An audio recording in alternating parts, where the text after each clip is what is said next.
Hi guys, and you're most importantly, welcome to the platform of Krida Legal Star that we in concern with GST and taxation. आज का important topic एक important question है कि from 1 October 2022 से जो आने वाला वक्त है उसमें ऐसे कुछ कैटेगरी ऑफ टैक्स पेयर्स हैं जिन्हें ई इन्वॉइसिंग बनाना है और ऐसे कुछ कैटेगरी ऑफ टैक्स पेयर्स हैं जिन्हें ई इन्वॉइसिंग नहीं बनाना है। तो इस पूरे सेशन में इन शॉर्ट फॉर्म में हम आपको इस क्वेश्चन का आंसर देने वाले हैं। अगर आप जीएसटी के कंसर्न में हमारे प्लेटफॉर्म पे पहली बार फुटफॉल कर रहे हैं तो प्लीज़ चैनल को सब्सक्राइब करना मत भूलिए। और अगर कोई भी डाउट कोई भी प्रॉब्लम होती है regarding the GST you can directly coordinate us at 7393977569। Important question is this कि 1 अक्टूबर 2022 से कुछ टैक्स पेयर्स ऐसे हैं जिन्हें ई इनवॉइसिंग बनाना बहुत ज़्यादा मैंडेट हो गया है और अगर आप ऐसा नहीं करते हैं तो जीएसटी एंड डिपार्टमेंट आपके अगेंस्ट एक स्टर्न एक्शन लेगा। तो ऐसे वो कौन से कैटेगरी ऑफ टैक्स पेयर्स हैं समझ लीजिए। With respect to notification number 17/2022 ये नोटिफिकेशन आया था आपका 1 अगस्त 2022 को। इस नोटिफिकेशन ने क्या किया है, एक आपके नोटिफिकेशन नंबर 13/2020 जो कि आया था आपको 21 मार्च 2020 में, तो उसको सब्स्टिट्यूट किया है। बात सीधी सी रखूं तो यहाँ पे कि पहले हम सभी को पता है कि जिनका turnover in the preceding financial year 20 crore का होता था they are eligible for filing the e invoices. But अब ऐसा क्या हो रहा है कि भाई जिनका turnover in the preceding financial period अगर आपका 10 करोड़ हो गया है या 10 करोड़ पार कर जाता है तो आपको ई इनवॉइसिंग बनाना मैंडेट हो गया है, and that too with respect from 1 October 2022। अब यहाँ पे बात सोचने वाली सबसे ज़्यादा ज़रूरी है कि किन टैक्स पेयर्स के लिए, उन टैक्स पेयर्स के लिए जिनका annual aggregate turnover in the preceding financial period 17-18, 18-19, 19-20, 20-21, 21-22, मतलब 17-18 से लेकर 21-22 तक के प्रीसीडिंग फाइनेंशियल पीरियड तक अगर किसी भी फाइनेंशियल पीरियड में अगर आपका एनुअल एग्रीगेट टर्नओवर 10 करोड़ से ऊपर एक्सीड करता है तो आपको 1 अक्टूबर 2022 से आपको क्या बनाना है, e invoicing. Now question comes about ये लिमिट 10 करोड़ की ही रखी गई है, अगर आप नहीं करते हो तो जीएसटी एंड डिपार्टमेंट आपके अगेंस्ट एक्शन लेगा। एक सवाल, कुछ ऐसी कैटेगरी ऑफ टैक्स पेयर्स हैं जिन्हें ई इनवॉइसिंग बनाना मैंडेट नहीं है, जैसे कि वो कौन हो सकते हैं, says unit, GTA service provider, ठीक है, गुड्स ट्रांसपोर्ट एजेंसी जिन्हें कहते हैं, बैंकिंग इंस्टीट्यूशंस हो गया, आपके एनबीएफसीज हो गए। तो इन कैटेगरी वालों को ई इनवॉइसिंग बनाना मैंडेट नहीं होता है, चाहे फिर वो उनका turnover in the any of the preceding financial period 10 crore से ऊपर क्यों ना चला जाए, ठीक है।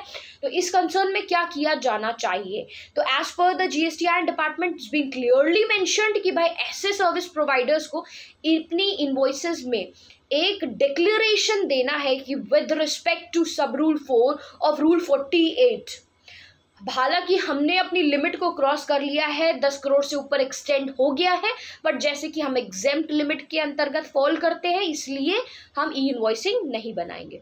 तो एक इंपॉर्टेंट डिक्लेरेशन आपको देना बन जाता है और आपको देना ही होगा, एंड दैट इज मैंडेटरी। हमने आपको पहली क्या बात बताई, कौन से ऐसे टैक्स पेयर्स हैं जिन्हों 1 अक्टूबर 2022 से इनवॉइसिंग इशू करना है, उनकी लिमिट 10 करोड़ से ऊपर एक्सटेंड कर दी गई है।